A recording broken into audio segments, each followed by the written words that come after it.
Hey guys, I'm gonna be voicing over this run this time instead of just letting it play out because there's a lot to unpack.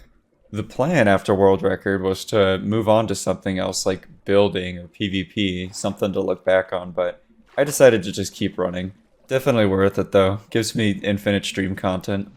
Anyways, this run has no business being what it is. It probably would have been better if this Trident guy actually landed one shot on me so that I just reset and this didn't happen, but I ended up getting 5 iron out of a buried treasure, which is suboptimal. Ideally, you want at least 7 iron. You can play out a 6 iron buried treasure if you're feeling a little quirky, but it means I won't be able to craft either a bucket or a pickaxe. But luckily, there's a portal design that doesn't involve a bucket, and I can just craft my pickaxe instead, but it has a lot of backloaded RNG, so that's the main downside of it, is you might waste a minute 30 doing your entire enter just for the ravine not to be applicable. But at this point, I wasn't playing to beat my PB. My resetting became a lot more relaxed, so I played enters like this. The goal was to farm sub 10s or just to have fun, I guess. Even then, I'm voting over this ravine around 110, which should be around a 130 enter. Bucketless portals are still a bit slower than your regular portal, but a few other things go wrong too because I'm bad. Quick side note, I got a second flint again in this run, but this time it's because I needed the gravel and I just happened to get flint. So it wasn't an accident this time, I was actually aware. I really botched this portal, unfortunately. I forgot to put dirt beside the cobblestone right there, which prevents lava from flowing in front of the water. If that makes any sense. This portal's a monstrosity. I messed it up again up here too during the drain. It's a hard portal to be prepared for. You probably build this portal like a few times a session, if that.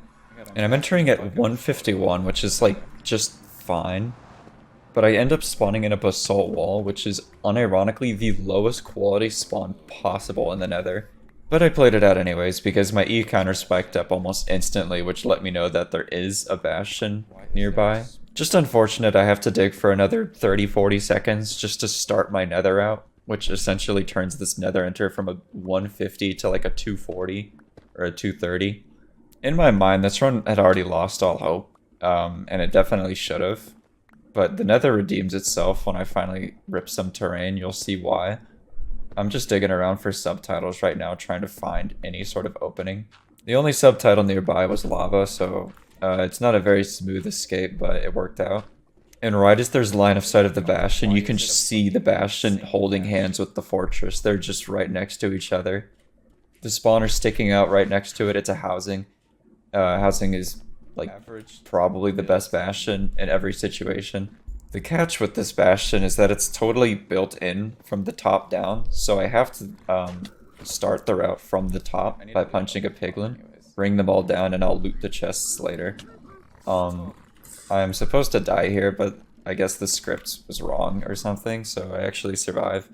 Starting the route from the top in housing usually brings in around the same amount of pigs, maybe more than a regular manhunt, where you start from the bottom and break a chest. Even though top down is a bit slower in terms of just the raw route, it does get you a lot more chests, which includes a much higher chance of 20 obsidian, which leads to a much higher chance of you actually getting a run. There's a bit of trouble clearing my inventory here. I kind of just cycled my items back in, but it's not a big deal. And then these guys drop in. I don't know how I didn't get double hit there. I only gave gold to one guy, and somehow the other one just saw me drop gold. But it was only like the 4th time I should have died during this run, you know, nothing, not a big deal. I'm just about good to go at this point and check my trades, which is kind of risky because those guys could have easily tapped me again. I think about grabbing more pearls for a second, and then I remember that the fortress is right next to me and I don't actually need the pearls to get there. And you also have to consider how slow the enter was alongside the basalt digging, so the only way I'm going to catch up on pace is if I just leave immediately. So now that the route's done, all the piglins are away from these chests and I can finally loot them in hopes of 20 obby. And since there's 2 triples in this housing, my chances are very high. But I just end up getting 20 on the dot from a single rampart, which is nice. Saves a tiny bit of time. I didn't actually route this fortress in my head while running to the bastion, so I kind of have to wing it here, but the spawner's just right there, sticking out right in front of the bastion. So that makes things a lot easier. I lower my render distance to 6 here, so I can do something called dynamic render distance. And it makes it so once you drop down to 5 render distance, that's when the mob cap really starts to change. And when you lower the mob cap to a smaller confined space, like 5 render distance or lower, it just starts filling that mob cap in that space.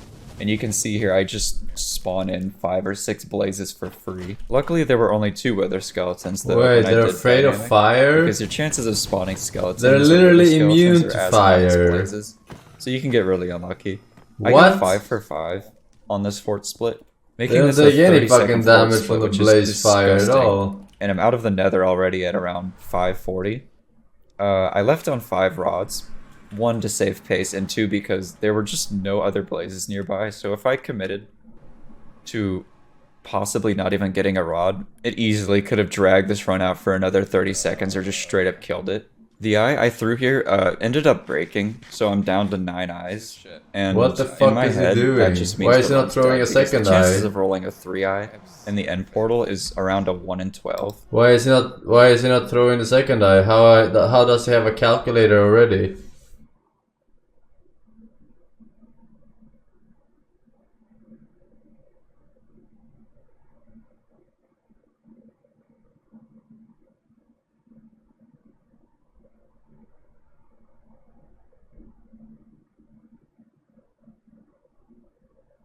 Your calibration is ass? No, but you're all retarded. You cannot triangulate a fortress with only 1 throw. That has nothing to do with calibration. It has nothing to do with about being retarded. Alright? You're so dumb. I can't even.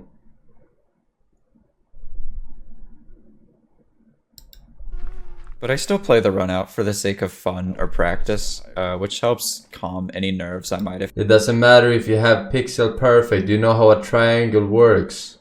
You stupid motherfuckers. You're so dumb, I can't even. Had, because surely it's not going to be a 3-eye, right? Like, there's no way. Really good play here. I forgot to put on the soul speed boots, so I kind of just hopped around like an idiot and never put them on. They were just kind of sitting in my inventory to look pretty. Use my last pearl here to clear a lava gap, and I'm nearing the cords really quickly. For Feels good, man. Another link. This terrain nav is honestly really good. It's scary though, because I would have rather used a pearl to prevent fall damage, and that easily could have killed me.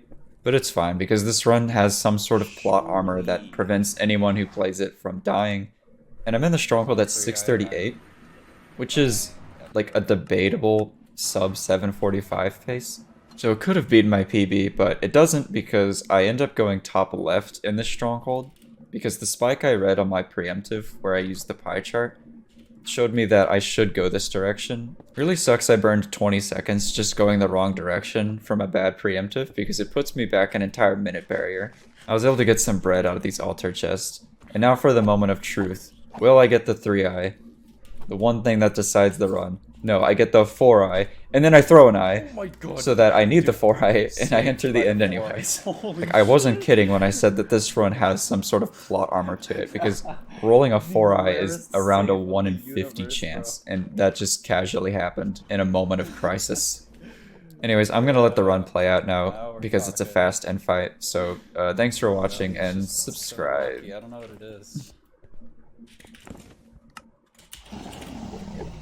God, and it probably insta purchase too, huh?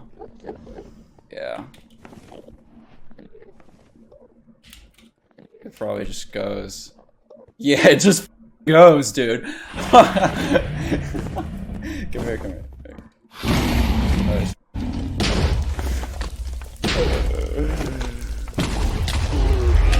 I'm just that lucky, I guess. That's so lucky.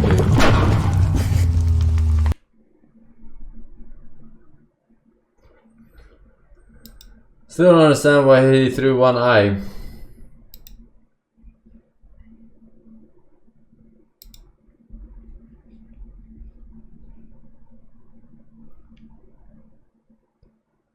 So what you're telling me is that you have to have this extreme luck to be the expert.